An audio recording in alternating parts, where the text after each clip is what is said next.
ನಮಸ್ಕಾರ. ಮನುಜಕುಲವೆನ್ನುವುದು ಒಂದೇ ಆದರೂ ಒಬ್ಬರಂತೆ ಮತ್ತೊಬ್ಬರಿಲ್ಲ.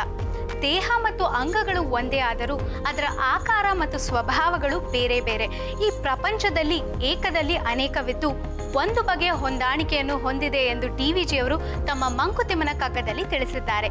ಈ ಹಿತನುಡಿಯೊಂದಿಗೆ ಇಂದಿನ ಕಾರ್ಯಕ್ರಮವನ್ನು ಶುರು ಮಾಡೋಣ. ಊರಿನವರಾದ ಯಮುನಾ ಮೂರ್ತಿಯವರು ತಮ್ಮ 7ನೇ ವಯಸ್ಸಿನಲ್ಲಿ ಕಲಾ ಸೇವೆಯನ್ನು ಪ್ರಾರಂಭಿಸಿ ಸುಮಾರು 70 ವರ್ಷಗಳ ಕಾಲದಿಂದ ನಿರಂತರವಾಗಿ ಸೇವೆಯನ್ನು ಸಲ್ಲಿಸುತ್ತಾ ಬಂದಿದ್ದಾರೆ. ಇಂದು ಅವರು ನಮ್ಮ ಕಾರ್ಯಕ್ರಮದಲ್ಲಿ ತೀರ್ಪುಗಾರರಾಗಿ ಬಂದಿದ್ದಾರೆ. ಬನ್ನಿ ಅವರನ್ನ ಸ್ವಾಗತಿಸೋಣ. ನಮಸ್ಕಾರ ಯಮುನಾ ಮೂರ್ತಿಯವರೇ. ನಮಸ್ಕಾರ. ನಮ್ಮ ಜಿ ಟಿವಿ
ಇದರಿಂದ ಒಂಥರ ನಮ್ಮ ತವ್ರ ಮನೆಯವ್ರನ್ನೇ ನೋಡಿದಷ್ಟೇ ಖುಷಿ ಆಗ್ತಾ ಇದೆ. Thank you madam.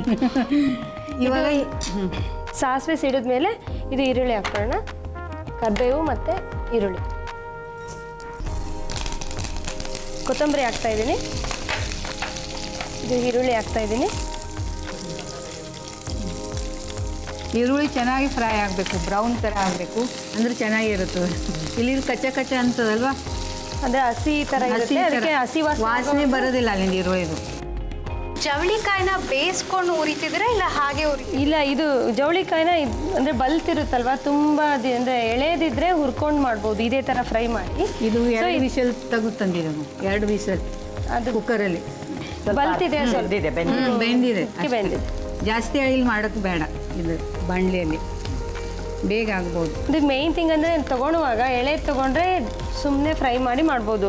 ಸ್ವಲ್ಪ ಬಲ್ತಿತ್ತಂದರೆ, ಸೀಸನ್ ಇಲ್ಲ ಅಂದರೆ, ಅದು ತುಂಬ ಬಲ್ತಿರೋದು ಸಿಗುತ್ತಲ್ಲ, ಆವಾಗ ವಿಸಲ್ ತೆಗಿಬೇಕಿರೋ. ವಿಸಲ್ ಅದ್ರ ಮುಂಚೆ ನಾರೆಲ್ಲ ತೆಗೆದು ಆಮೇಲೆ ಕತ್ತರಿಸಿ ಆಮೇಲೆ ಬೇಯಿಸಿದ್ರೆ ಹೌದು, ಹಂಗೆ ಮಾಡಿ.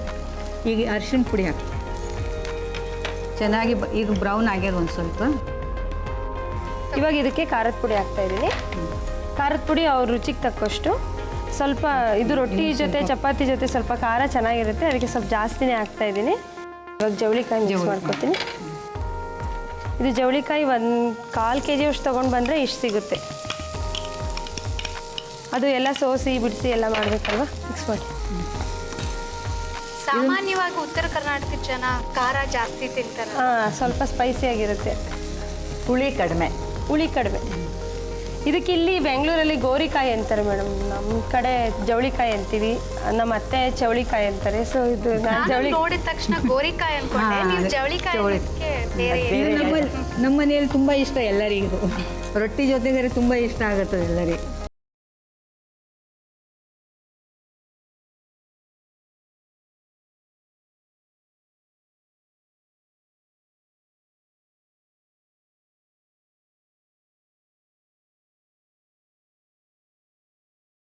ಇಲ್ಲೆಲ್ಲ ಬೆಂಗಳೂರಲ್ಲಿ ಬೆಲ್ಲ ಸಾರಿಗೆ ಎಲ್ಲ ಹಾಕ್ತಾರೆ, ನಾವು ಬೆಲ್ಲ ಸಾರಿಗೆ ಹಾಕ್ತೀವಿ, ಬಟ್ ಪಲ್ಯಗಳಿಗೆ ಸಕ್ಕರೆ ಪ್ರಿಫರ್ ಮಾಡ್ತೀವಿ.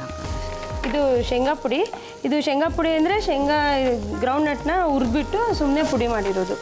ಇದನ್ನ ಪಲ್ಯಗಳಿಗೆಲ್ಲ ಹಾಕಿದ್ರೆ ತುಂಬ ಟೇಸ್ಟ್ ಬರುತ್ತೆ. ಕಡಲೆಕಾಯಿ ಬೀಜ. ಕಡಲೆಕಾಯಿ ಬೀಜ. ಇದು ಲಂಚ್ ಬಾಕ್ಸ್ಗೆಲ್ಲ ಇದು ಕೆಡೋಲ್ಲ. ಇದು ಜವಳಿಕಾಯಿಗೆ ನಾವು ನೀರು ಸ್ವಲ್ಪ ನೀರೇನು ಕುಕ್ಕರಲ್ಲಿ ನೀರು ಹಾಕಿ ಬೇಯಿಸಿಲ್ಲ, ಹಾಗೆ ವಿಸಲ್ ಮಾಡಿರೋದ್ರಿಂದ ಇದು ಹಾಳಾಗಲ್ಲ. ತುಂಬ ಅಂದರೆ ಟೈಮ್ ಇರುತ್ತೆ. ಬೆಳಗ್ಗೆ ಮಾಡಿದ್ರೆ ಈವ್ನಿಂಗ್ ತನಕ ಇಟ್ಕೊಬೋದು, ರಾತ್ರಿ ಮಾಡಿದ್ರೆ ಬೆಳಗ್ಗೆ ತನಕ ಇಟ್ಕೊಬೋದು. ಇದು ಗುರಾಳು ಅಂತೇಳಿ, ಇದು ಅಷ್ಟೇ ಈ ಎಣ್ಣೆಗಾಯಿ ಎಲ್ಲ ಮಾಡ್ತೀವಲ್ವ, ಅದಕ್ಕೆ ಇದನ್ನ ಹುರಿದ್ಬಿಟ್ಟು ಪುಡಿ ಮಾಡಿ ಹಾಕ್ತಾರೆ. ಸೊ ಇದು ಎಲ್ಲ ಪಲ್ಯಗಳಿಗೂ ಇದೊಂದು ಚೂರು ಹಾಕಿದ್ರೆ ತುಂಬ ಟೇಸ್ಟ್ ಬರುತ್ತೆ. ಇದರಲ್ಲಿ ಸ್ವಲ್ಪ ಎಣ್ಣೆ. ಇದಕ್ಕೆ ಹುಚ್ಚೆಳ್ಳು ಅಂತಾರೆ. ಕಾರೇಳ್ಬಿ ಅಂತಾರಲ್ವಾ? ಹೌದು. ಮಹಾರಾಷ್ಟ್ರ ಕಡೆ ಕಾರೇಳು ಅಂತಾರೆ.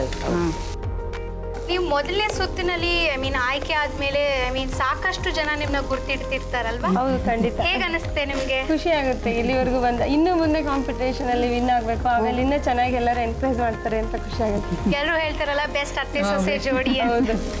ಓಕೆ. ಸಾಧಾರಣವಾಗಿ ಪಲ್ಯಗಳು ಯಾವುದೇ ಮಾಡಲಿ ಅದಕ್ಕೆ ಕೊಬ್ಬರಿ ಹಾಕೋದು ಅಭ್ಯಾಸ. ನೀವಿಲ್ಲಿ ಕೊಬ್ಬರಿ ಅದ್ರ ಬದಲಿ ಇನ್ಸ್ಟೆಂಟ್ ಆಗಿ ಶೇಂಗಾ ಪುಡಿ ಹಾಕ್ತಾ ಇದೀನಲ್ಲ ಮೇಡಮ್. ಕೊಬ್ಬರಿ ಹಾಕಿದ್ರೆ ಅದು ಕೆಟ್ಟೋಗುತ್ತೆ, ಅಂದ್ರೆ ಬೇಗ ಜಾಸ್ತಿ ತನಕ ಇರಲ್ಲ ಟೈಮು. ಇದು ಶೇಂಗಾ ಪುಡಿ ಹಾಕೋದ್ರಿಂದ ಅದು ಕೆಡಲ್ಲ. ಸೊ ಅದಕ್ಕೆ ಇದು ಡ್ರೈ ಆಗಿರುತ್ತೆ ಶೇಂಗಾ ಪುಡಿ. ಅದು ನೀವು ಹೇಳ್ದ ಹಾಗೆ ನೀರು ಇಟ್ಕೊಂಡು ಡ್ರೈ ಆಗಿರುತ್ತೆ. ಲಂಚ್ ಬಾಕ್ಸ್ ಕಾನ್ಸೆಪ್ಟ್ ನಲ್ಲಿ ಅಡಿಗೆ ಮಾಡ್ತಿದ್ದೀರಾ, ಇದನ್ನ ಯಾರನ್ನ ನೆನ್ಸ್ಕೊಂಡು ಮಾಡ್ತಿದ್ದೀರಾ? ಇದು ಮೇಯ್ನ್ ಅಂದ್ರೆ ನಮ್ಮ ಅತ್ತೆ ನೆನ್ಸ್ಕೊಂಡೆ ಮಾಡ್ತಾ ಇದ್ದೀನಿ. ನಿಮ್ಮ ಅತ್ತೆಗೆ ಗೋರಿಕಾಯಿ ಪಲ್ಯ ಅಂದ್ರೆ ತುಂಬಾ ತುಂಬಾ ಇಷ್ಟ ರೊಟ್ಟಿ ಜೊತೆ. ಮತ್ತೆ ಅವರು ಯಾವಾಗಲೂ ಟ್ರೈನಲ್ಲಿ ಹೋಗ್ತಾ ಇರ್ತಾರೆ, ಅವ್ರು ಗೋವಾಕ್ಕೆ ಹೋಗೋದು ಬರೋದು ಮಾಡ್ತಾ ಇರ್ತಾರೆ. ಅಲ್ಲಿ ಲಂಚ್ ಬಾಕ್ಸ್ ಕೊಡೋಕ್ಕೆ ನಾನು ಇದೇ ಪ್ರಿಫರ್ ಮಾಡ್ತೀನಿ, ರೊಟ್ಟಿ ಜೊತೆ ಚಪಾತಿ ಜೊತೆ. ಅದಕ್ಕೆ ಇದು ಮಾಡ್ತಾ ಇದ್ದೀನಿ. ಮಕ್ಕಳಿಗೆ ಸ್ಕೂಲ್ಗೆ ಹೋಗ್ಬೇಕಾದ್ರೂ ಕೂಡ ಚಪಾತಿ ಜೊತೆಗೆ ಪಲ್ಯ ಕೊಡ್ಬೋದು ಲಂಚ್ ಬಾಕ್ಸ್ ಅಲ್ಲಿ, ಯಾಕಂದ್ರೆ ನೀರು ಸೋರೋದಿಲ್ಲ, ಪುಡಿಯಾಗಿರುತ್ತೆ. ಅದಕ್ಕೆ ನನ್ನ ಮಗನಿಗೆ ಚಪಾತಿಲಿ ಒಂದು ಲೇಯರ್ ಇದು ಹಾಕ್ಬಿಟ್ಟು ಸ್ವಲ್ಪ ಖಾರ ಕಡಿಮೆ ಹಾಕಿ ರೋಲ್ ಮಾಡಿ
ಇದನ್ನ ಮತ್ತೆ ಅಲ್ಲಿ ಗೋವಾದ ಕೋಸ್ಟಲ್ ಏರಿಯಾದಲ್ಲಿ ಸ್ವಲ್ಪ ಇದು ಹೀಟ್ ಅದು ಎಲ್ಲ ವೆದರ್ ಇದು ಇರುತ್ತಲ್ವ, ಅಲ್ಲಿ ಇದನ್ನ ಜಾಸ್ತಿ ಉಪಯೋಗಿಸ್ತಾರೆ.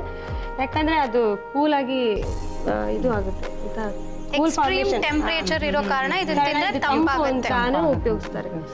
ಇದನ್ನ ಇವಾಗೆಲ್ಲ ಜ್ಯೂಸ್ಗಳಲ್ಲೆಲ್ಲ ಇವಾಗ ಜಾಸ್ತಿ ಇದು ಆಗಿದೆ. ಇದು ಡಯಟ್ ಮಾಡೋರಿಗೆ ಒಳ್ಳೆ ಇದು ರೆಸಿಪಿ ಅಂತ ಹೇಳ್ಬೋದು. ಯಾಕಂದರೆ ಅದು ಕುಡಿದ್ಬಿಟ್ಟು ಸ್ವಲ್ಪ ಮೊದಲೇ ಕುಡಿಯೋದು, ಇಲ್ಲ ಆಮೇಲೆ ಊಟ ಆದಮೇಲೆ ಅಂತೂ ಕುಡಿಬೋದು.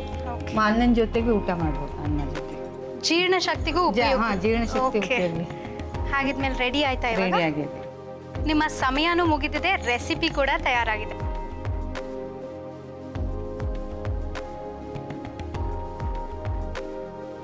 ಇದು ಸೋಲ್ ಕಡಿ ರೆಡಿ ಆಗಿದೆ. ಸೋಲ್ ಕಡಿ ತುಂಬಾನೇ ಕಲರ್ಫುಲ್ ಆಗಿದೆ. ವೀಕ್ಷಕರೇ, ಆರೋಗ್ಯಕ್ಕೆ ಒಳ್ಳೆಯದಾದ ಸೋಲ್ ಕಡಿ ಪಾನೀಯ ನಿಮ್ಮ ಮುಂದೆ ಸಿದ್ಧವಾಗಿದೆ. ವಿಮಲ್ ಅವರೇ, ಈಗಷ್ಟೇ ಸೋಲಂ ಕಡಿ ಮಾಡಿಕೊಟ್ರಿ. ಈಗ ನಮ್ಮ 2ನೇ ಸುತ್ತಿನ ಪ್ರಕಾರ ನೀವು 3 ನಿಮಿಷದಲ್ಲಿ ಒಂದು ತರಕಾರಿ ಕೊಡ್ತೀವಿ, ಅದನ್ನ ಯಾವೆಲ್ಲ ರೀತಿ ಕಟ್ ಮಾಡ್ತೀರಾ ಅಂತ ತೋರಿಸ್ಕೊಡ್ಬೇಕು. ನಾವು ನಿಮಗೆ ಕೊಡ್ತಿರೋದು ಕ್ಯಾರೆಟ್. ತೋರಿಸ್ಕೊಡ್ತೀವಿ. ನಿಮ್ಮ ಸಮಯ ಇವಾಗ ಶುರುವಾಗತ್ತೆ. ನೀವು ಎಷ್ಟು ವಿಧದಲ್ಲಾದರೂ ಕಟ್ ಮಾಡ್ಬೋದು.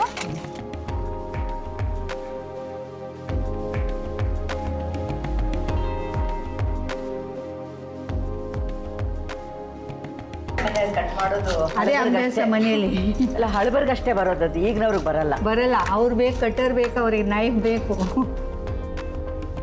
ಮೇಡಮ್ ಅವರೇ, ನೀವು ನಿಮ್ಮ 7ನೇ ವಯಸ್ಸಿನಲ್ಲೇ ಕಲಾ ಪ್ರಪಂಚಕ್ಕೆ ಬಂದ್ರಿ. ಆವಾಗಲೇ ಅಷ್ಟು ಆಸಕ್ತಿ ಇತ್ತಾ ನಿಮಗೆ? ನನಗೆ ಬುದ್ಧಿ ಬಂದಾಗಿಂದ ಆ್ಯಕ್ಟ್ ಮಾಡೋದು ಅಂದರೆ ಏನೋ ಒಂಥರ ಆಸೆ. ಸಣ್ಣ ವಯಸ್ಸಿನಲ್ಲೇ ಡ್ಯಾನ್ಸ್ ಮಾಡೋದು, ಆ್ಯಕ್ಟ್ ಮಾಡೋದು ಅಂತ ಬೇರೆಯವ್ರನ್ನ ನೋಡಿದಾಗ ಆವಾಗ ಈ ಟಿ ವಿ ಯಾವುದೂ ಇರಲಿಲ್ಲ. ಆದರೂ ಕೂಡ ಬಹಳ ಆಸಕ್ತಿ ಇತ್ತು. ಆಮೇಲೆ ಅದಕ್ಕೆ ಸರಿಯಾಗಿ ನಮ್ಮ ಸೋದರ ಮಾವ ಒಬ್ಬರು ಈ ಫೀಲ್ಡಲ್ಲಿದ್ದರು, ನಮ್ಮ ತಾಯಿ ತಮ್ಮ ವಾಸ್ತವ ಗಿರ್ಮಾಜಿ ಅಂತ. ಸೊ ಅವರನ್ನು ಸ್ಟೇಜ್ ಮೇಲೆ ನೋಡಿ ನಾನು ಆ್ಯಕ್ಟ್ ಮಾಡಬೇಕು ಅಂತ ಆಸೆ ಬಂತು. ಚಿಕ್ಕ ಚಿಕ್ಕ ಮಕ್ಕಳನ್ನ ಸೇರಿಸ್ಕೊಂಡು ಸಣ್ಣ ಸಣ್ಣ ನಾಟಕಗಳನ್ನ ನಾವು ಮನೆ ಒಳಗೇನೆ ಪಂಚೆ ಅಥವಾ ಸೀರೆ ಒಂಥರ ಪರದೆ ಥರ ಉಪಯೋಗಿಸ್ಕೊಂಡು ಸಣ್ಣ ಮಕ್ಕಳ ಕೈಲಿ ನಾಟಕ ಆಡಿಸ್ತಾ ಇದ್ದೆ. ಬರೀ ಆ್ಯಕ್ಟಿಂಗ್ ಅಷ್ಟೇ ಅಲ್ಲ, ಡೈರೆಕ್ಷನ್ನು ಮಾಡ್ತಿದ್ದೆ 7ನೇ ವಯಸ್ಸಲ್ಲೇ ನಾನು. ನೀವು ಅಭಿನಯ ಮಾಡಿದ್ದು ನಮ್ಗೆಲ್ರಿಗೂ ಖುಷಿನೇ. ಇಲ್ಲ ಅಂದಿದ್ರೆ ನಿಮ್ಮಂಥ ಒಳ್ಳೆ ಆ್ಯಕ್ಟರ್ನ ಮಿಸ್ ಮಾಡ್ಕೋತಿದ್ವಿ. Thank you. ವಿಮಲ್ ಅವರೇ, ನಿಮ್ಮ ಕಾಲಾವಕಾಶ ಮುಗಿತಾ ಬರ್ತಿದೆ, ಆಗ್ತಿದ್ಯಾ? ಆಗ್ತಾ ಇದೆ. ಮಾಡ್ತಾ ಇದ್ದೆವು.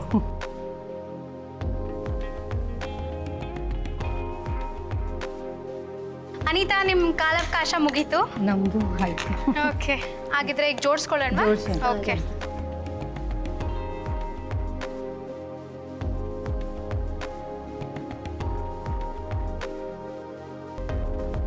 ಹಸಿ ತರಕಾರಿ ಸ್ಯಾಲಡ್ ಥರ ತಿನ್ಬೇಕಾದ್ರೆ ಈ ರೀತಿ ಡಿಸೈನ್ಸ್ ಕಟ್ ಮಾಡಿಟ್ರೆ ಮಕ್ಕಳಿಗೆ ಸ್ವಲ್ಪ ಹಾರ್ಟ್ ಶೇಪಲ್ಲಿ ಇದ್ರೆ ಸ್ಟಾರ್ ಅಂತೇಳಿ ಮತ್ತೆ ಹಾರ್ಟ್ ಶೇಪ್ ಬಲೂನಲ್ಲೆಲ್ಲ ಸಿಗುತ್ತೆ, ಅದರಿಂದ ಇಷ್ಟಪಟ್ಟು ತಿಂತಾರೆ.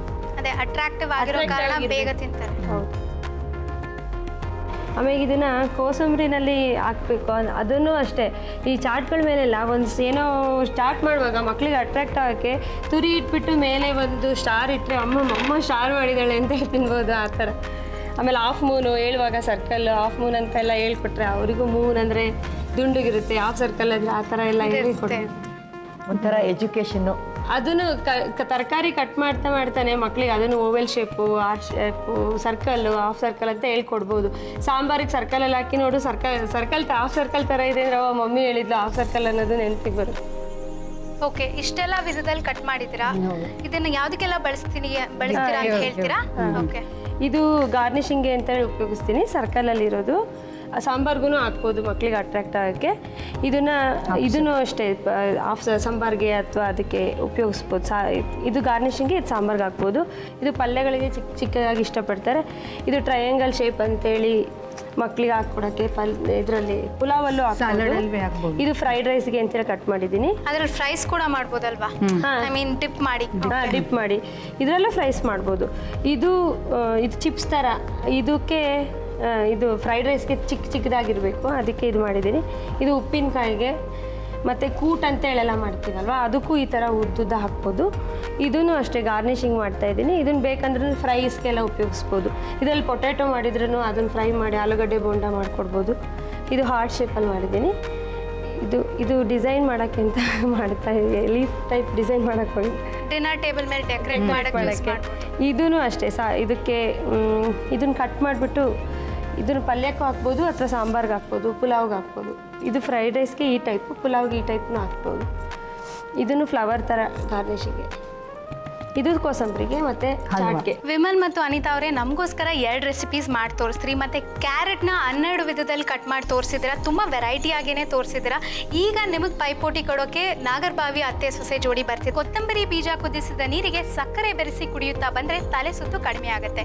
ವೀಕ್ಷಕರೇ, ಇಂದು ನಮ್ಮೊಂದಿಗಿರುವ ಅತ್ತೆ ಸೊಸೆ ಜೋಡಿಯವರು ನಮಗೋಸ್ಕರ ಲಂಚ್ ಬಾಕ್ಸ್ ಕಾನ್ಸೆಪ್ಟ್ನಲ್ಲಿ ಯಾವ ಅಡುಗೆ ಮಾಡ್ತಿದ್ದಾರೆ ನೋಡೋಣ ಬನ್ನಿ. ನಮ್ಮ ನಾಗರಬಾವಿ ಬೆಸ್ಟ್ ಅತ್ತೆ ಸೊಸೆ ಜೋಡಿ ಲಂಚ್ ಬಾಕ್ಸ್ ಕಾನ್ಸೆಪ್ಟ್ನಲ್ಲಿ ಯಾವ ರೆಸಿಪಿ ಮಾಡ್ತಿದ್ದೀರಾ? Corn pepper ghee rice. Corn pepper ghee rice. ಹಾಂ, ಹಾಗಾದರೆ ಇದಕ್ಕೆ ಬೇಕಾಗಿರೋ ಸಾಮಗ್ರಿಗಳನ್ನ ಹೇಳ್ತೀರಾ? ಮುಸ್ಕಿನ ಜೋಳ, ಎಣ್ಣೆ, ಟೊಮೊಟೊ, ಅನ್ನ, ಪೈನಾಪಲ್, ಕ್ಯಾಪ್ಸಿಕಮ್, ಬೆಣ್ಣೆ, ನಿಂಬೆಹಣ್ಣಿನ ಜ್ಯೂಸ್, ಉಪ್ಪು, ಪೆಪ್ಪರ್ ಪೌಡರ್, ಜೀರಿಗೆ, ಶುಂಠಿ ಪೇಸ್ಟ್. ಶುರು ಮಾಡೋಣವಾ? ಶುರು ಮಾಡೋಣ. ಫಸ್ಟ್ ಎಣ್ಣೆ ಹಾಕೊಳ್ಳೋಣ. ಆದಷ್ಟು ಎಲ್ಲದಕ್ಕೂ ಬೆಣ್ಣೆ ತುಂಬ ಒಳ್ಳೆಯದು ಎಣ್ಣೆಗಿನ್ನ. ಬಟ್ ನಾವು ಸ್ವಲ್ಪ ಟೇಸ್ಟು ಇದಕ್ಕೆ ಅಂತ ಜಾಯಿನ್ ಮಾಡ್ಕೊಳ್ತಾ ಇದ್ದೀವಿ. ಮುಸ್ಕಿನ ಜೋಳನ ಎಣ್ಣೆಲಿ ಫ್ರೈ ಮಾಡ್ಕೋತೀರಾ ಇವಾಗ? ತುಂಬ ಏನು ಯಾವುದನ್ನು ಫ್ರೈ ಮಾಡಲ್ಲ. ಇದನ್ನು ಉಪ್ಪಾಕಿ ಬೇಯಿಸ್ಕೊಂಡಿದ್ದೀವಿ. ಅದು ಮಿಕ್ಸಿಂಗಿಗೆ ಅಷ್ಟೇ. ಅದು ಬೆಣ್ಣೆ ಅಂತಂದ್ರೆ ಅದಕ್ಕೆ ಬೆಣ್ಣೆ ಹಚ್ಚೋದು ಅಂತ ಕೂಡ ಅಂತಾರೆ. ಹೌದು. ಬೆಣ್ಣೆ ಮತ್ತು ಬೆಣ್ಣೆ ಏನು ಅಂದರೆ, ಈಗ ತುಂಬ ಏನಾರ ಕಲೆ ಇದ್ದು ಅಲರ್ಜಿಯಿಂದ ಕಲೆ ಎಲ್ಲ ಆಗಿದ್ದರೆ ಅದನ್ನು ಅಪ್ಲೈ ಮಾಡ್ಕೊಂಡು ಬರ್ತಾಯಿದ್ರೆ ಡೈಲಿ ಆ ಕಲೆಗಳು ಹೊರಟೋಗುತ್ತೆ. ಅದು ಒಳ್ಳೆಯದು. ಮುಸ್ಕಿನ ಜೋಳನೂ ತುಂಬ ಒಳ್ಳೆಯದು. ಹಾರ್ಟ್ಗೆಲ್ಲ ಇದನ್ನು ಇವಾಗ ತಿಂತಾರಲ್ಲ ಮಕ್ಕಳೆಲ್ಲ. ನಾವೆಲ್ಲ ಬೆಳೀತಾ ಇದ್ವಿ, ಆವಾಗ ನಮ್ಗೆ ಅಷ್ಟೊಂದು ಐಡಿಯಾನೂ ಇರಲಿಲ್ಲ ಬಿಡಿ. ಮತ್ತು ಉಪಯೋಗಿಸ್ತಾ ಇದ್ರು. ಅವ್ರಿಗೆ ಏನಕ್ಕೆ ಉಪಯೋಗಿಸ್ತೀವಿ ಅಂತ ನಾವು ತಿಳ್ಕೊಂಡಿರಲಿಲ್ಲ. ಇವಾಗೆಲ್ಲ ತಿಳ್ಕೊಂಡಿದ್ದಾರೆ. ಡೈಟಿಷಿಯನ್ ಎಲ್ಲ ಇರ್ತಾರಲ್ಲ, ಎಲ್ಲ ಹೇಳ್ತಾರಲ್ಲ. ಅದರಿಂದ ಅಂದರೆ ಮುಸ್ಕಿನ ಜೋಳ ತುಂಬ ಹಾರ್ಟಿಗೆ ಮಾತ್ರ ತುಂಬ ಒಳ್ಳೆಯದು. ಆವಾಗಲೂ ತಿಂತಿದ್ವಿ, ಇವಾಗಲೂ ತಿಂತಾ ಇದ್ವಿ. ಅದು ಯಾತಕ್ಕೆ ತಿಂತೀವಿ ಅಂತ ತಿಳ್ಕೊಂಡು ತಿಂತೀವಿ. ಜೀರಿಗೆ ಅತ್ತೆ ಸೊಸೆ ಇಬ್ರು ಸೇರಿ ಒಳ್ಳೊಳ್ಳೆ ಟಿಪ್ಸೇ ಕೊಡ್ತಾ ಇದ್ದೀರಾ.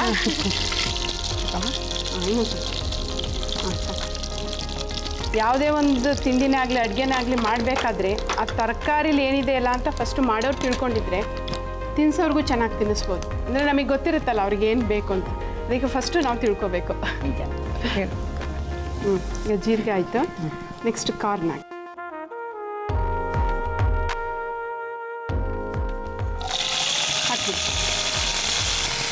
ಅದು ಬೇಯಿಸಿರೋ ಕಾರಣ. ಹೌದು, ಸ್ವಲ್ಪ ಉಪ್ಪಾಕಿ ಬೇಯಿಸ್ಕೊಂಡಿದ್ದು.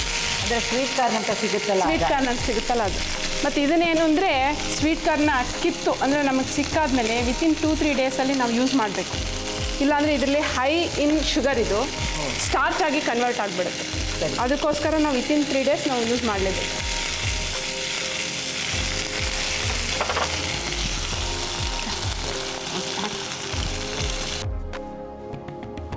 ಕ್ಯಾಪ್ಸಿಕಮ್, ಎಲ್ಲ ಕಲರ್ಸ್ ಕ್ಯಾಪ್ಸಿಕಮ್ ಹಾಕ್ತಿದ್ದೀರಲ್ವಾ? ಕಲರ್ಫುಲ್ ಆಗಿದೆ. ಸ್ವಲ್ಪ ಕಲರ್ಫುಲ್ ಆಗಿರಲಿ ಅಂತ ಇವತ್ತು ನಾನು ಆ್ಯಕ್ಚುಲಿ ಮಾಡ್ತಾ ಇರೋದು ಈಗ ಟೀಚರ್ಸ್ಗೆ ಕಾನ್ಸೆಪ್ಟ್ ಮಾಡ್ಕೊಂಡು ಮಾಡ್ತಾಯಿದ್ದೀನಿ. ಅವರು ಹೇಗೆ ಯಾವ ಥರ ಅವ್ರಿಗೆ ಹೈ ಪ್ರೋಟೀನ್ ಮತ್ತು ಹೈ ಕ್ಯಾಲ್ಶಿಯಂ ಬೇಕು, ಜೊತೆಗೆ ಸ್ವಲ್ಪ ಕಾರ್ಬೋಹೈಡ್ರೇಟು ಬೇಕು. ಬೆಳಗ್ಗೆಯಿಂದ ನಿಂತಿರೋ ಕಾರಣ ಅವ್ರಿಗೆ ಪ್ರೋಟೀನ್ಸ್ ಜಾಸ್ತಿ ಹೌದು, ಬೇಕಿತ್ತು. ಮತ್ತು ಅವರಿಗೆ ಗಂಟ್ಲಿಗೆ ಸ್ಪೆಷಲಿ ಅವರಿಗೆ ತುಂಬ ಸ್ಟ್ರೈನ್ ಆಗುತ್ತೆ. ಅದಕ್ಕೋಸ್ಕರ ಪೈನಾಪಲ್ ಯೂಸ್ ಮಾಡ್ತಾ ಇದ್ದೀನಿ. ಎನರ್ಜಿ ಕೊಡುತ್ತೆ. ಪೈನಾಪಲಲ್ಲಿ ಏನು ಅಂದರೆ, ಈಗ ಥ್ರೋಟ್ ಇನ್ಫೆಕ್ಷನ್ ಅಥವಾ ಏನಾದರೂ ತುಂಬ ಗಂಟ್ಲು ಕಟ್ಟಿದ್ರೆ ಸ್ಟ್ರೈನ್ ಆದರೆ ಅದಕ್ಕೆಲ್ಲನೂ ಪೈನಾಪಲ್ ತುಂಬ ಒಳ್ಳೆಯದು.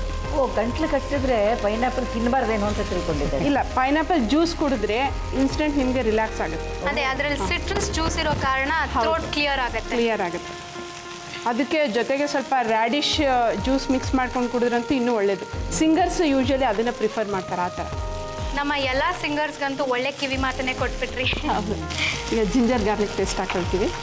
ಹಸಿ ಬೆಳ್ಳುಳ್ಳಿ ಮತ್ತು ಶುಂಠಿನ ರುಬ್ಕೊಂಡು ಹಾಕೋತಿದ್ದೀರಾ? ಎರಡು ಒಳ್ಳೆ ಇದು.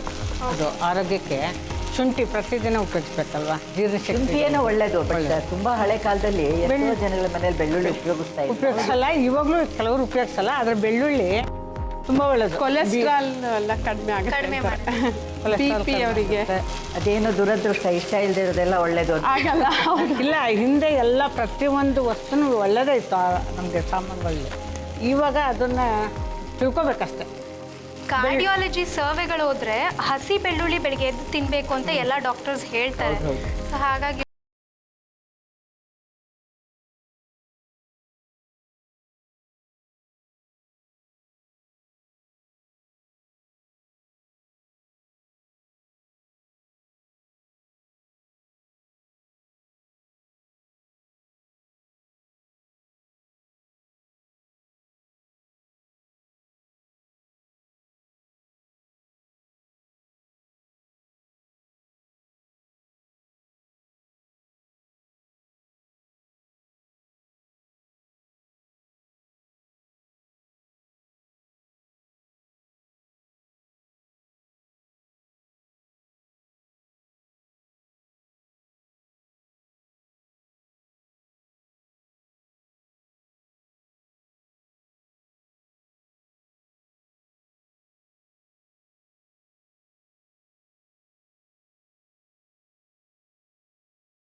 ಥರ ಮಧ್ಯದಲ್ಲಿ ಯೂಸ್ ಮಾಡ್ಕೊಳ್ಬೋದು. ಇದು ಟಾಪಿಂಗ್ಗೆ ಏನಾದರೂ ಎಕ್ಸ್ಟ್ರಾ ಸ್ಪೈಸಿ ಬೇಕು ಅಂದಾಗ ಇದನ್ನು ಟಾಪಿಂಗ್ ಮಾಡ್ಕೊಬೋದು. ಇದು ಕೂಡ ಡೆಕೋರೇಷನ್ಗೆ. ಇದು ಈಗ ಡಾಲ್ಸ್ ಎಲ್ಲ ಮಾಡ್ತಾರಲ್ಲ ಕಾರ್ವಿಂಗ್, ಆವಾಗ ಇದನ್ನು ಯೂಸ್ ಮಾಡ್ಬೋದು. ರಾಯ್ತಾ ಮಾಡಲಿಕ್ಕೆ. ರಾಯ್ತ ಡೈಲಿ ರಾಯ್ತ ತಿಂದರೆ ತುಂಬ ಒಳ್ಳೆಯದು. ಮೊಸರಿಗೆ ಹಾಕ್ಕೊಂಡು ತಿಂದರೆ ತಂಪು ಅಂತ ಹೇಳ್ತಾರೆ. ಮತ್ತು ಪೈಲ್ಸ್ ಅದೆಲ್ಲ ಇರುತ್ತಲ್ಲ ಅವ್ರಿಗೆ ದಿನ ಉಪಯೋಗಿಸಿ ಮೂಲಂಗಿ ಅಂತ ಹೇಳಿದ್ದಾರೆ. 3 ನಿಮಿಷದಲ್ಲಿ ಮೂಲಂಗಿನ 15 ರೀತಿಲಿ ಕಟ್ ಮಾಡಿದ್ದೀರಾ. ಸೊ ನಮ್ಮ ಮ್ಯಾಮು ಇದನ್ನೆಲ್ಲ ನೋಡಿ ರುಚಿ ನೋಡಿ ತೀರ್ಪು ಹೇಳೋಕ್ಕಿಂತ ಮುಂಚೆ ಒಂದು ಬ್ರೇಕ್ ತಗೊಳ್ಳೋಣವಾ? ಬೀಟ್ರೂಟನ್ನು ತುರಿದು ಅದಕ್ಕೆ ಕಾಯಿ ತುರಿ ಮತ್ತು ಬೆಲ್ಲವನ್ನು ಹಾಕಿ ಮಕ್ಳಿಗೆ ತಿನ್ನಿಸ್ತಾ ಬಂದರೆ ಮಕ್ಕಳಿಗೆ ಜೀರ್ಣಶಕ್ತಿ ಹೆಚ್ಚಾಗುತ್ತೆ. ವೀಕ್ಷಕರೇ, ಬನ್ನಿ ನಮ್ಮ ಇಬ್ಬರು ಅತ್ತೆ ಸೊಸೆ ಜೋಡಿಗಳು ತಾವು ಮಾಡಿರುವಂಥ ಅಡುಗೆಗಳನ್ನು ಯಾವ ರೀತಿ ಅಲಂಕರಿಸಿ ತೀರ್ಪುಗಾರರಿಗೆ ಕೊಡಲಿದ್ದಾರೆ ಅಂತ ನೋಡೋಣ. ಇಬ್ಬರು ಅತ್ತೆ ಸೊಸೆ ಜೋಡಿಗಳು ತುಂಬಾ ಚೆನ್ನಾಗಿ ಅಲಂಕಾರ ಮಾಡಿದ್ದೀರಾ. ಹಾಗೇನೆ ನೀವು ಮಾಡಿರುವಂಥ ಅಡುಗೆಗಳು ತುಂಬ ಚೆನ್ನಾಗಿರುತ್ತೆ. ಇದು ನಾಗರಬಾವಿ ಅತ್ತೆ ಸೊಸೆ ಜೋಡಿ ಮಾಡಿರುವಂತಹ ಅಡುಗೆ, ಅದು RT ನಗರ್ ಬೆಸ್ಟ್ ಅತ್ತೆ ಸೊಸೆ ಜೋಡಿ ಮಾಡಿರುವಂಥ ಅಡುಗೆ. ನೀವಿಬ್ಬರು ಮಾಡಿರುವಂಥ ಅಡುಗೆ ಮತ್ತು ಅಲಂಕಾರಗಳನ್ನು ನೋಡಿ ತೀರ್ಪು ಕೊಡಲಿಕ್ಕೆ ನಮ್ಮ ಮೇಡಮ್ ಬರ್ತಾರೆ. ಹಾಗಾದರೆ ಕರೆಯೋಣವಾ? ಬನ್ನಿ ಮೇಡಮ್. ಇದು ಟ್ರೈನ್ ಜರ್ನಿಗೆ ಅಂತ ಹೇಳಿ ಏನೇನು ಬೇಕು ಎಲ್ಲ ಇಟ್ಟಿದ್ದೀರಿ. ಹೌದು, ಅದು ರೊಟ್ಟಿ ಚಪಾತಿ ಜೊತೆ ಇವಾಗ ಮಾಡಿದ ಚೌಳಿಕಾಯಿ ಪಲ್ಯನೂ ಇದೆ, ಬೇರೆ ಬೇರೆ ಉಪ್ಪಿನಕಾಯಿ, ಹಿಂಡೆ ಶೇಂಗಾ ಚಟ್ನಿ, ಇದು ಬುತ್ತಿ ಕೂಡ ಮಾಡಿಟ್ಬಿಟ್ಟಿದ್ದೀರಿ. ಇದು ಡೋಕ್ಲಾ ಅಂತ ಈವ್ನಿಂಗ್ ಸ್ಟ್ಯಾಂಡ್. ಡೋಕ್ಲಾಗೆ ಉಂಡೆ ಅವಲಕ್ಕಿ ಬೆಳಿಗ್ಗೆ ಬ್ರೇಕ್ಫಾಸ್ಟ್, ಹಣ್ಣು ಇಟ್ಟಿದ್ದೀರಿ. ರಾತ್ರಿ ಊಟ ಆದಮೇಲೆ. ಇವಾಗ ನೀವು ಮೊದಲು ಮಾಡಿದ್ದು ಇದು ಪಲ್ಯ ಅಲ್ವಾ? ಹೇಗಿದೆ ಮಾ ಪಲ್ಯ? ಚೆನ್ನಾಗಿದೆ. ಮತ್ತು ಚೌಳಿಕಾಯಿ ಚೆನ್ನಾಗಿ ಬೇಯಿಸಿದ್ದಾರೆ, ಯಾಕಂದ್ರೆ ಬೇಯೋದೇ ಸ್ವಲ್ಪ ನಿಧಾನ. ಸೋಲ್ಕಡಿ ಜ್ವರ ಬಂದು ವಾಸಿ ಆದಮೇಲಂತೂ ನಾಲ್ಗೆಗೆ ಬಹಳ ರುಚಿಯಾಗಿರುತ್ತೆ. ನೀವು ಹೇಳಿದಾಗ ಆರೋಗ್ಯಕ್ಕೂ ತುಂಬ ಒಳ್ಳೆಯದು. ಚೆನ್ನಾಗಿ ಮಾಡಿದ್ದೀರಿ. ಕ್ಯಾರೆಟ್ ಕೂಡ ನೀವು ಬೇಕಾದಷ್ಟು ವಿಧವಾಗಿ ಕಟ್ ಮಾಡಿ ಇಟ್ಟಿದ್ದೀರಿ. 3 ನಿಮಿಷದಲ್ಲಿ ವೆರೈಟೀಸ್ ಇದೆ, ನಕ್ಷತ್ರ ಇದೆ, ಹಾರ್ಟ್ ಇದೆ, ಎಲ್ಲ ಇದೆ. ಇದನ್ನು ಯಾವ್ಯಾವ ರೀತಿ ಉಪಯೋಗಿಸ್ಬೇಕು ಅಂತಲೂ ಹೇಳಿದ್ದೀರಿ. ಇದು ಸ್ಯಾಲಡ್ಗೂ ಆಗುತ್ತೆ, ಪಾಯಸಕ್ಕೂ ಆಗುತ್ತೆ, ಭಾತ್ಗೆ, ಸಾಂಬಾರಿಗೆ ಎಲ್ಲನೂ. ಓ ಗುಡ್. ಇದು ನಾಗರಬಾವಿಯವ್ರು ಮಾಡಿರೋದು. ಇದು ಏನು ಕಾನ್ಸೆಪ್ಟ್ ಅವಾಗಲೇ ಹೇಳಿದ್ರಿ ಟೀಚರ್ಸ್ಗೆ ಅಂತ ಹೇಳಿ ಅಲ್ವಾ? ಟೀಚರ್ಸಿಗೆ ತೊಗೊಂಡು ಹೋಗೋಕ್ಕೋಸ್ಕರ ಲಂಚ್ ಪ್ಯಾಕ್ ಮಾಡಿರೋದು ಅಂತ. ಅವ್ರಿಗೆ ಹೈ ಪ್ರೋಟೀನ್ ಇರಬೇಕು. ಅವರು ಇದರಲ್ಲಿ ಹೈ ಪ್ರೋಟೀನ್ ಮತ್ತು ಕ್ಯಾಲ್ಶಿಯಮು. ಇವಾಗ ನೀವು ಮಾಡಿದ್ದು ಮೊದಲು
ಕಾನ್ಸೆಪ್ಟಿಗೆ ಸರಿಯಾಗಿರುವಂಥ ಪದಾರ್ಥಗಳನ್ನು ಮಾಡಿದ್ದೀರಿ.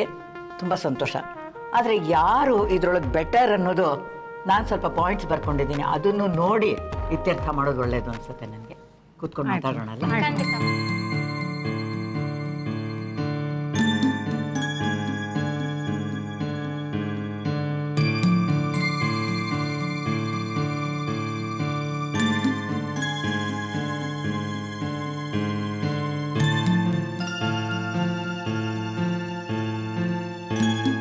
ನಮ್ಮ ಇಬ್ರು ಅತ್ತೆ ಸೊಸೆ ಜೋಡಿಗಳು ತುಂಬಾನೇ ಗಾತ್ರದಿಂದ ಕಾಯ್ತಿದ್ದಾರೆ. ಸೊ ತೀರ್ಪು ಹೇಳೋಣವಾ?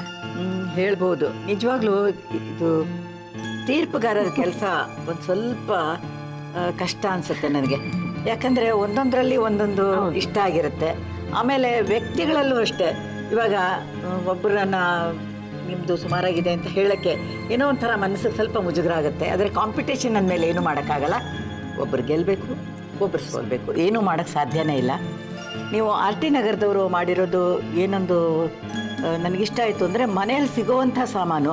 ಇವಾಗ ಚೌಳಿಕಾಯಿ ಪಲ್ಯಕ್ಕೆ ಹಾಕಿರೋ ಸಾಂಬಾರು ಪುಡಿ, ಆಮೇಲೆ ಅಲ್ಲಿ ಸಾಧಾರಣವಾಗಿ ಉತ್ತರ ಕರ್ನಾಟಕದಲ್ಲಿ ಸಿಗುವಂಥ ಸಾಮಾನುಗಳೇ ಉಪಯೋಗಿಸಿದ್ದೀರಿ. ಆ ಟ್ರೈನಿಗೆ ಕೂಡ ಅಷ್ಟೇ. ಸಾಧಾರಣವಾಗಿ ಇಲ್ಲಿ ಬ್ರೇಕ್ಫಾಸ್ಟ್ ಅಂತ ಅಂದ್ಬಿಟ್ರೆ ಸಿಕ್ಕಾಪಟ್ಟೆ ಇಡ್ಲಿ ದೋಸೆ ಅದು ಇದು ಮಾಡ್ತಾರೆ. ಅಲ್ಲಿ ಅವಲಕ್ಕಿ ಉಂಡಿ ಅದಿದ್ದರೆ ಸಾಕು, ಮಿಕ್ಕಿದ್ದೇವುದು ಯೋಚನೆ ಮಾಡಲ್ಲ. ಅದೇ ರೀತಿ ನೀವು ಧಾರವಾಡದನ್ನೇ ಉಪಯೋಗಿಸ್ಕೊಂಡಿದ್ದೀರಿ, ಅದೆಲ್ಲ ಬಹಳ ಸಂತೋಷ. ಕ್ಯಾರೆಟ್ದು ಅಷ್ಟೇ ಎಲ್ಲ ಚೆನ್ನಾಗಿ ಕತ್ತರಿಸಿದ್ದೀರಿ, ಎಲ್ಲ ಮಾಡಿದ್ದೀರಿ. ಆದರೆ ಪರ್ಟಿಕ್ಯುಲರಾಗಿ ಶೇಪ್ ಗೀಪ್ ಎಲ್ಲ ಮಾಡೋದು ಇವಾಗ ನಾವು ಮನೆಯೊಳಗೆ ದಿವಸ ಅಡುಗೆ ಮಾಡಬೇಕಾದ್ರೆ ಸ್ಯಾಲಡ್ಗೆ ಅಂತ ಇಟ್ಕೊಳ್ಳುವಾಗ ಯಾವ ರೀತಿ ಕತ್ತರಿಸ್ತೀವೋ ಅದೇ ಮುಖ್ಯ ಆಗುತ್ತೆ ಹೊರತು ನಾವು ಭಾತೊಳಗೆ ಮಾತ್ರ ಒಂದು ಪರ್ಟಿಕ್ಯುಲರ್ ಉದ್ದುದ್ದಕ್ಕೆ ಪೀಸಸ್ ಮಾಡ್ತೀವಿ. ಮಿಕ್ಕಿದ್ದಕ್ಕೆಲ್ಲ ನಾವು ಸಾಂಬಾರಿಗೆ ಅದಕ್ಕೆಲ್ಲ ಅಷ್ಟೇ ತೊಂದರೆ ತೊಗೊಳ್ಳಲ್ಲ, ಏನೋ ಕತ್ತರ್ತೀವಿ ಹಾಕ್ಬಿಡ್ತೀವಿ ಅಲ್ವಾ, ಅಷ್ಟು ಅವಶ್ಯಕತೆ ಇರೋಲ್ಲ. ಅದಕ್ಕೋಸ್ಕರ ಆ ರೀತಿ ಅನ್ನಿಸ್ತು ನನಗೆ. ಬಟ್ ಆನ್ ದ ಹೋಲ್ ಚೆನ್ನಾಗಿತ್ತು. ಮತ್ತು ಇವ್ರದ್ದು ನಾಗರಭಾವಿ ಅವ್ರದ್ದು ಅಡುಗೆ ಎರಡು ತುಂಬ ಚೆನ್ನಾಗಿ ಮಾಡಿದ್ದಾರೆ. ಟೈಮು ಕರೆಕ್ಟಾಗಿ ತೊಗೊಂಡ್ರು. ಸ್ಯಾಂಡ್ವಿಚ್ ಕಟ್ ಮಾಡಿದ್ದು ಸ್ಯಾಂಡ್ವಿಚ್ಚೇಗೋಸ್ಕರನೇ ಉಪಯೋಗಿಸಿದ್ದಾರೆ. ಬೇರೆ ಬೇರೆ ಉಪಯೋಗ ಆಗುತ್ತೆ ಅಂತ ಹೇಳಿದ್ರು. ಇಲ್ಲಿ ಜೋಡಿಸಿರೋದು ಸ್ಯಾಂಡ್ವಿಚ್ ಇದ್ರ ಥರ ಸ್ಯಾಲಡ್ ಥರ ಜೋಡಿಸಿಟ್ಟಿದ್ದಾರೆ. ಸ್ವಲ್ಪ ರಿಚ್ ಆಯ್ತೇನೋ ಫುಡ್ ಅನ್ನಿಸ್ತು ನನಗೆ. ಎರಡೂ ಫುಡ್ಡು ಸ್ವಲ್ಪ ರಿಚ್ ಆಯಿತು, ಬಟ್ ಬಹಳ ಟೇಸ್ಟಿ. ನಾನು ಹೇಳಬೇಕಾ ಯಾವ ಕಾಯ್ತಾ ಇದ್ವಿ ನಾವು, ಕಾಯ್ತಾ ಇದ್ದೀವಲ್ಲ, ನೀವು ಹೇಳಬೇಕು. ನನ್ನ ಪ್ರಕಾರ ಎರಡು ಚೆನ್ನಾಗಿದ್ರು ಕೂಡ ಇವತ್ತಿನ ಕಾಂಪಿಟಿಷನ್ನಲ್ಲಿ ನಾಗರಭಾವಿ ಅವರು ವಿನ್ನರ್ಸ್ ಅಂತ.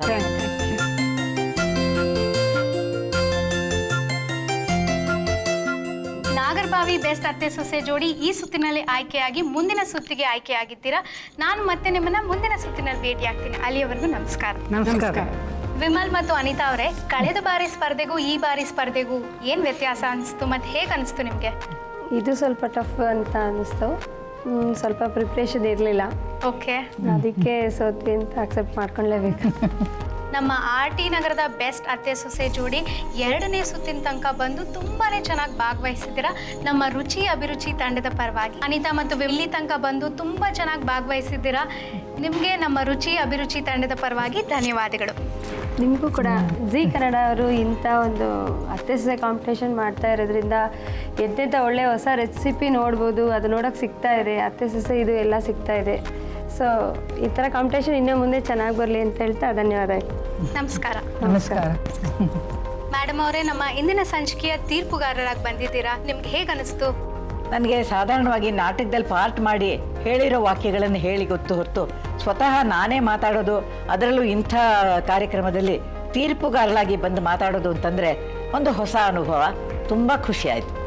ನಾಳಿನ ಸಂಚಿಕೆಯಲ್ಲಿ ಮತ್ತಿಬ್ರು ಅತ್ತೆ ಸೊಸೆ ಜೋಡಿಯರ ಪೈಪೋಟಿಯನ್ನು ನೋಡೋಣ. ಮುಂದಿನ ಸಂಚಿಕೆವರೆಗೂ ನಮಸ್ಕಾರ. ನಮಸ್ಕಾರ.